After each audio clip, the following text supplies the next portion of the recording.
we walked away with the match of the night. Good stuff. Real quick, Jason Morning wants to know: do you still practice blowing fire?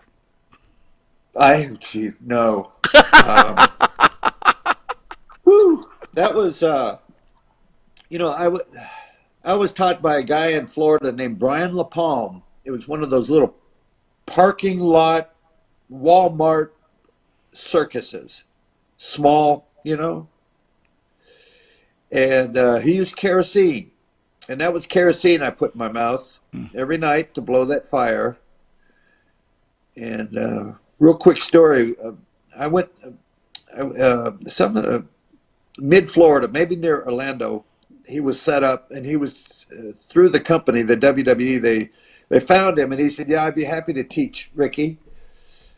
They went to Barnum and Bailey, and their fire breather said, "No, I don't want to. I don't want to give away my secrets." So they found this little circus company in Florida, and Brian LaPalme, and we're out in the parking lot, and he's telling me, now the big top, their tent, wasn't fully up. It wasn't erected yet.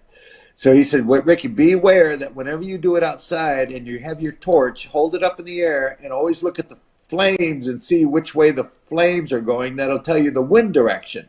And make sure that the wind is coming from your back so that the wind is blowing away from you." So he fills his mouth up with kerosene. He holds the torch up, and just as he puts it to his mouth, the wind shifted.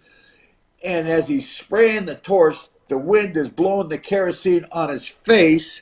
And now I'm looking at a 12-year veteran running around this parking lot with his face on fire, going, "Ah, ah, ah, ah."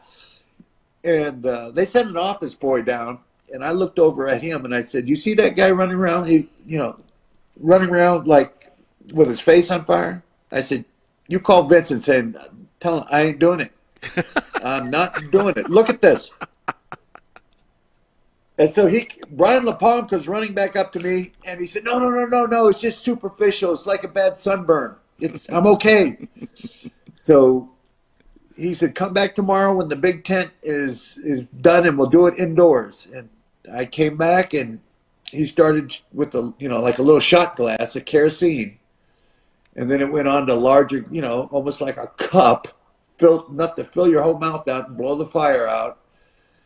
And but there's a fire breathing story there with a veteran, 12 years of doing it, is running around with his face on fire.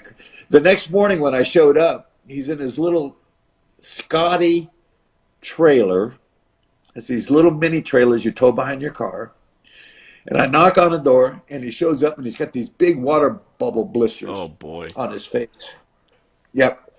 And he's standing there, and all of a sudden he's taking his fingers and he's popping them, pop, pop, pop, and the water is just, and he's laughing. He did it as a joke. And I had another moment where I turned to the guy that the office sent down, and I said, "I ain't doing it. Look at him." So, You sure will, he didn't have any Steamboat. eyebrows were gone. But this was a fair-skinned redhead guy that was teaching me how to blow fire. So you can imagine how bright red his face. It was like a bad sunburn. Anyway, that's my fire breathing story. And a hell of a story it was. Thank you again, sir. Have a great weekend, and thank you for everything, and thank you for being on Long Island's #1 pro wrestling broadcast. All right, I appreciate your show, and I appreciate what you do. You're a stand-up guy. You really are. Well, I appreciate that, sir. Do. Yeah. God bless. God bless. Thank you.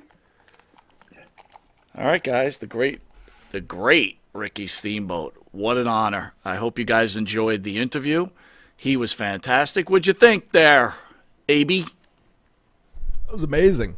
It was a really good story about him going to Japan and finding like his mom's family. That's how amazing was that? That was one of the craziest All I was stories. thinking, like, man, I wish I could have done something remotely close for my mother like that. Yeah, it's amazing. I mean, just like to have that many people reach out to you and you still are able to find the people, and she got to meet him. It was great. That was a great story. You know, it's amazing. You always hear how great a guy he is, and even in the wrestling world, what a great guy is. Unbelievable guy. Great storyteller. Amazing person. Yeah, definitely. All right. Well, I want to thank you guys for joining me. We love you all. We'll see you next Thursday. Abe, we'll see you next Thursday. Absolutely. All right, guys. Love you all.